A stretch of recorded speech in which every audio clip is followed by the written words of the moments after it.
Hello, and welcome to today's webinar and second installment of the IP Analytics series brought to you by Black Hills IP and the SLW Institute. Before we start, a few housekeeping items. If you have any questions during today's webinar, please use the Zoom Q&A function, and it will be answered at the end of today's presentation. For those that are interested, a recording of the webinar along with a copy of the slides will be posted on the Black Hills IP website following the presentation. Today's presentation aims to deconstruct patent annuity service pricing and is presented by Jackie Spurtell and Tom Marlowe. Jackie and Tom, can you introduce yourselves? Yes, thanks, Brian. My name is Jacqueline Spurtell, and I am currently the operations manager for Black Hills Renewals, LLC. And in a previous life, I was in-house patent counsel for Thomson Reuters for several years. Tom? Hi, I'm Tom Marlowe, and I'm currently president of Black Hills IP Renewals, and also formerly ran the IP department at Fairchild Semiconductor. So now in a position where I deal with a lot of annuity matters, and previously a customer to 3 or 4 different annuity providers. So let's get started. What exactly are annuities? Annuities are official fees paid by the patent owner to keep the patent alive and in force. You may have also heard people use phrases like renewals or maintenance fees, as well as annuities. For us, they're all really similar. Certain countries, for the U.S., for example, might call them a maintenance fee. Other countries might call them annuities or renewals. For today's purposes, they're really one and the same for us. A lot of people like to think of annuities as being very similar to a tax.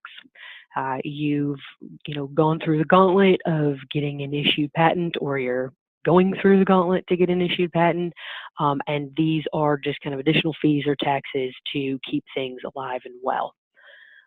Also, another kind of characteristic of an annuity is because you're filing in each country to get patent protection, each country also has different annuity rules. So just like there might be new rules or different rules to obtain the patent, similar rules apply for each annuity on that. And now I'll have Tom talk in more detail around the complexity of annuities. Sure, thanks. So, why are we talking about having to do an analysis or deconstruction of annuities and their pricing? And it is, frankly, simply because they're complicated. There's questions about, you have to compute when they're due, you have to determine how much they cost, and determine how they're paid. And these types of things depend on a number of different variables that are going to be different depending on the jurisdiction, the matter type, patent design, utility model, claim counts, application type, etc. that you're working with. For example, in the United States, which a lot of us are familiar with, you don't pay annuities until after grant. I can't really call them annuities since they aren't annual, but the maintenance fees are due after grant every 3.5 years. EP, on the other hand, are due annually after filing, well, after the 3rd year from filing. Mexico, which is a fun one, they're due quinquennially, which is a new word that means every 5 years from the filing date, but not until after it grants. Always a fun one to calculate.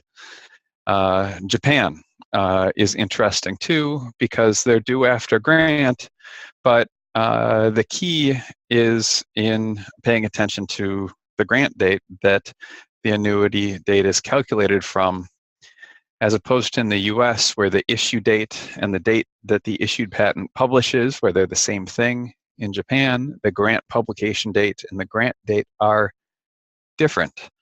So you have to make sure that you're looking at the right date.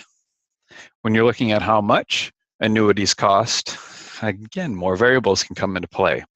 Korea and Japan, for example, take a look at how many claims you have in order to determine how much it costs. In Vietnam, the complexity goes a little bit deeper and says how many independent claims do you have.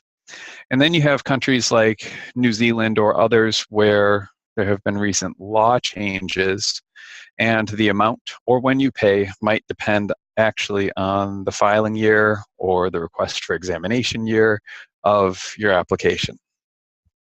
And then the last piece on this slide is looking at the complexities of how the annuities are paid. In some countries, you can pay them directly yourself or an annuity provider. In some countries, a registered agent has to be used in order to communicate that payment with the patent office. China and Italy are examples of this. Canada is an interesting one because sometimes agents are required and sometimes they are not. When a matter is pending in Canada, the agent is required. After grant, the agent is no longer required. So, what this complexity really means is that there's a lot greater reliance by the customer on the annuity payment provider to inform the customer, and be transparent, especially when it comes to pricing. Exactly. Thanks, Tom. To kind of add to that, patent owners, you spend a lot of time and money and energy on obtaining these patents. So by the time an annuity comes around, or you're in the 16, 17 years of that, it can feel really daunting to start, focusing on what seems to be an inevitable fixed fee. So your provider says, this is how much it costs. And, without really looking into it further, you just say, yep, I'm going to sign the bill. Here's the invoice. Let's keep going. That's why, today we really want to make you aware and recommend you partner with a provider that can help you navigate annuities with both transparency and integrity. So, for example, it might be really helpful to have them sign a transparency and integrity pledge. We'll talk in a minute about what that might include, but if you go to the website listed here and you want a sample one, we'd be happy to send that to you. Typically, this kind of pledge, what it says is that they guarantee that there is full disclosure, that there's no hidden fees or unnecessary fees, rebates or kickbacks on there. It's important to be aware of these issues and to talk with your provider upfront about them. Even when you're price shopping, you have to look past just the annuity service fee and look to the bottom line. So how do you get to the bottom line? In order to do that, you kind of need to have an understanding of the different types of fees involved. So let's just briefly touch upon kind of the definitions of each one of these, and Tom will discuss the cost breakdowns in a moment. So we like to think of these fees in two buckets, statutory and variable. At the top of the slide here, you see a listing of three of them. The first one are official fees. Official fees are mandatory. These are what the Patent Office charges. For the U.S., that first one starts $1,600, and then you pay every 3.5 years, as Tom mentioned. For certain pieces, they charge in their own currency, so you have to convert it to US, but the official fee is very much fixed, and you can easily go online and look up what that fee is. The next one is the official grace period or late fee. So sometimes, there's certain deadlines when you have to have your official fee in by. If you do not, of course, the Patent Office is still more than willing to take your money. They just want to charge you a little extra to do so. So again, this is a Patent Office initiated fee that they may tack on in addition to the official fee. The third one here is something Tom briefly mentioned, and that is in some countries like Japan, Korea, Vietnam, there are additional claims fees that they charge on top of that. But again, all three of these are statutory and something that the Patent Office charges you. That second bucket is variable fees, and the top one here is the agent fee. And that one, there are some countries that require you to pay through an agent. Now, you would think again, well, maybe that's more statutory, but the variability with this one is, for example, Canada. You don't have to pay through one agent. There are several agents you could go through. So the variability lies in, which agent are you paying through? And there might be some difference in pricing there. The second one listed in this bucket is the payment provider service fee. This is typically a fixed fee that the service provider, states out front. This is, not a fee that's from the patent office. It's normally based on the instructions that were made and is per matter. Lastly, there are the other fees, which is kind of a catch-all category where additional costs and fees may be included in your total. However, none of these charges are required by the patent office to keep these patents alive. And so with those kind of brief definitions, I'll let Tom break down some annuity examples. All right, great. So let's take a look at a few quick examples, get into some numbers and how these things kind of roll up. So what we're taking a look at here are 4 example patents in various points of their life, and how these fees break out across them. So the first row is going to probably feel the most familiar. This is a first payment for a granted U.S. matter. We're going to assume that it's being paid late, so we've got that grace period fee on there. So we've got the $1,600 large entity initial fee, $160 grace period fee. In the U.S., there's no claim charge. In the U.S., you aren't required to use an agent, so no fees there. We put just an example, $50 service fee. So that's what we're going to pay this imaginary service provider so that they can stay in business and provide this service. So they get $50 for handling that instruction. And then there's really no reason to have any additional fees here. So you get a total of $1,810 with 50 of those going to the service provider and the balance as the statutory fees going to the patent office. Okay, US, pretty straightforward. Then let's take a look at this Brazilian patent on the second row. The official fee, I believe this is something like a 15-year annuity in Brazil. The official fee that's due to the patent office is 1,645 Brazilian reals. That translates to about 485 US dollars based on today's foreign exchange rates from Morningstar.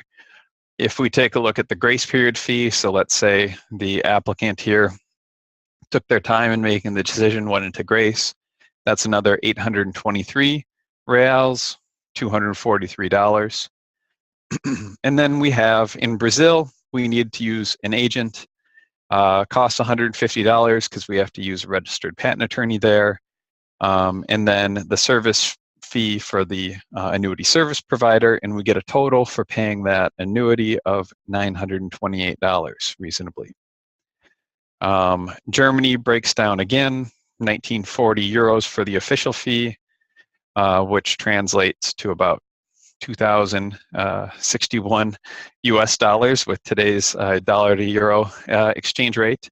And you can see again, we've got a small grace period fee, no claims fee, no agent fee due in Germany, the provider service fee, and no additional fees. And we get our total, 2164 equivalent US dollars. And the last one on the list is the row with the Japanese patent. This is a 10-year annuity in Japan, 55,400 yen, which is equivalent to about $485. The grace period fee doubles the price. So you can see in some countries, the grace period fee is somewhat nominal. In some countries, it makes a big difference. And then a claims fee. Also, in some countries, it's nominal. In some countries, it makes a big difference.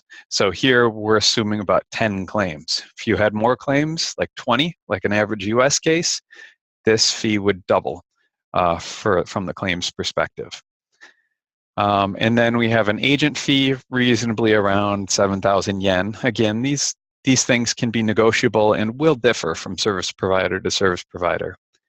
and then the service provider fee, and then your total. So this kind of gives you a baseline.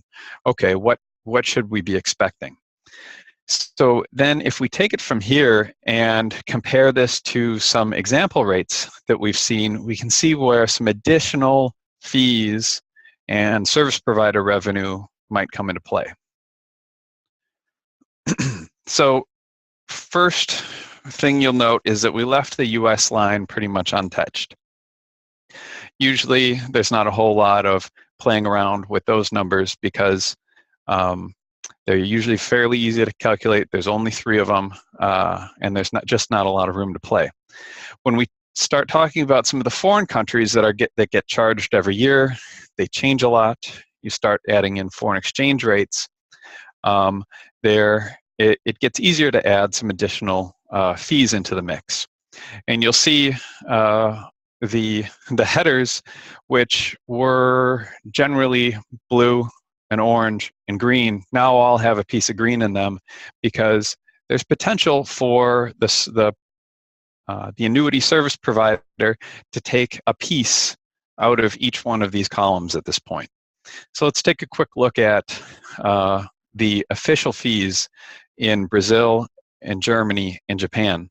And we'll see that all these numbers are higher than the last slide because a 10 to 20 or more % markup has been added to the foreign exchange rate. So if, let's say, you had a foreign exchange rate that was from one currency to the dollar of, say, 1.1,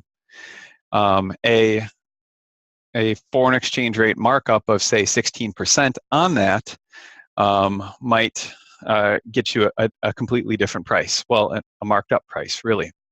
And that foreign exchange markup then gets applied to the official fee, to the grace period fee, and to the claims fee, because all of those end up having to be converted from US dollars into the local currency. And they're great fodder for a foreign exchange rate markup. And what that means is the difference between what the service provider had to pay the bank to do that markup and what they charged the customer essentially goes to turns into revenue for the service provider, essentially additional fees. In addition to that, you have agent fee markups at times that you should be aware of. In this example, in Brazil, on the previous slide, we had a $150 fee. So we'll say that's what the patent agent in Brazil is charging to handle this annuity payment. The service provider in this example is charging $175, which means $150 go to the Brazilian agent, and the additional $25 stay in the service provider's pocket. Germany, in this example, is interesting too, because here we see a foreign agent fee where a foreign agent is not even necessary. So in this case, the service provider is saying, I'm going to be the German agent, and I'm going to pocket that $25, even though there is really no necessity for a German agent. It's an additional place to put an additional fee. And again, with Japan, we have another markup of about $19 US dollars. While the service fees all stay static, we go to the final column, the other types of fees. And in my years, I've seen a few different names for these additional fees, whether they be country charges or foreign fees or foreign exchange fees that are added in like as a flat fee in addition to the foreign exchange rate itself. All of these types of fees have no statutory basis. They're essentially just other terms or other ways to identify a annuity service provider fee. And it's worth understanding essentially what's the difference between a statutory fee here, again, and the variable fees. And when you start getting the foreign exchange markups and the agent fee markups, it starts to get to be pretty difficult to see what is the service provider taking and what actually goes to the patent office and what goes to an agent if one is necessary. And what we can see here is what all of these markups and additional costs add are anywhere from 13 in the Brazilian case to 17 in the German case to 27 in this Japanese example. And we've seen a range from 5% increase up to 200% increase over what a reasonable charge is for that country. So what happens then, if you take that total amount and you look at the increase in cost, you can see what the actual service cost is from the customer to the service provider. And while the service fee might just say $50, in the Brazilian case, it's actually $50 plus an additional $118. In the German case, plus an additional $369, and the Japanese one plus an additional $400. Now these are just examples, and it can vary a lot depending on the service provider and depending on the country, for example. But it shows you how what seems like a very simple fee can actually be quite a lot. And if I were looking at a $450 charge to pay an annuity, I'd probably say that's not very competitive. And the problem is that it gets to be difficult to compare apples to apples if you're just looking at one component of this. And what that essentially means is, at the bottom line is that you've got to look at the totals, and you have to compare the totals from examples or from an invoice in order to tell what's actually being paid. So from here, once we have an understanding of how these things break out, and I'm sure you're thinking, well, this is actually, there's some complexity to this, so what can I as a customer do in order to work with this complexity and deal with maybe your service provider that I'm working with, or take a look at the invoices that I'm currently dealing with and paying, or if I'm shopping around.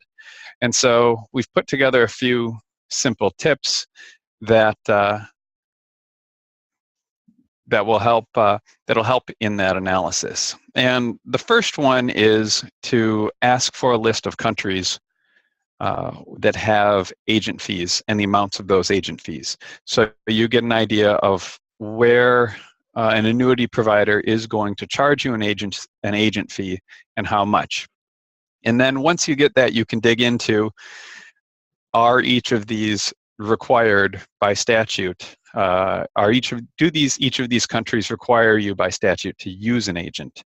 And are these costs that are charged just passed along, or is there a markup on them? And it'll give you a better idea of exactly what you're paying for with respect to agent fees. Yeah, and the next one here is, are the foreign exchange rates competitive with market rates? So as Tom was showing in several examples, normally when you're looking at annuity fees, they're in the local currency, and there's some type of exchange rate that needs to occur to put it into US dollars. Well, do they just do that conversion, or do they add some type of markup to it, and therefore they're deriving revenue from that currency exchange? That's a really good thing to know. You want to be able to partner with a company that has the currency exchange at market rates and are competitive for you. Yeah, and at any point you should be able to sit down with a annuity provider, either that you're working with or that you're evaluating, and either look at your invoice or look at a quote that was given and ask them to break out, what's required in this country and what's not. How do these fees that I'm being charged break out between statutory fees that's going to the patent office and what's going, say, into the pocket of the provider? Yeah, and I touched upon this earlier as well, but getting a signed transparency and integrity pledge. You want to be able to either start a partnership or maintain a partnership with, knowing what you're being charged. And, having this dialogue back and forth about what exactly are your charges, what are you getting billed for, is this the proper cost for you, and being able to have that two-way communication and know what you're paying for. Yeah, because at the end of the day, a certain level of trust is really important. There's a lot of complexity. You're not going to be able to stay, especially with a large portfolio, you won't be able to stay on top of every line item. So you've got to know you're working with a provider that's going to be standing behind what they're delivering. And the last item on here is requiring written notice before either the addition or the increase of any fees. This is an interesting one because it reminds me of a situation that I saw a few years ago where a company was talking about how they were able to negotiate a lower rate with a service provider, annuity service provider, and they were able to reduce that service fee from X to Y, let's just say. And when we took a look at the actual invoices that came out, we saw indeed the service fee decreased, but in the same time frame, there was an increased markup on the foreign exchange rate. So the conversion for the currency conversion rate was increased in that same time period. And incidentally, after that hard-fought negotiation, they were paying more. And it was not very clear of that until you start to really dig into the numbers. So getting some sort of a written notice before any of those increases can go into place is important. So from there, we'll jump into if there's any questions that anybody wants to ask.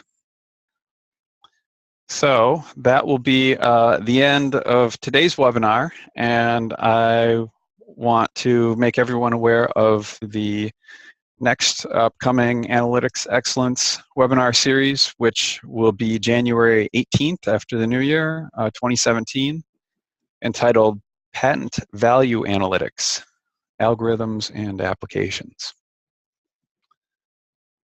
And then there was also just a very quick question about where are the notices given by the USPTO on fees. The biggest way that I like to take a look is just Googling USPTO patent fees.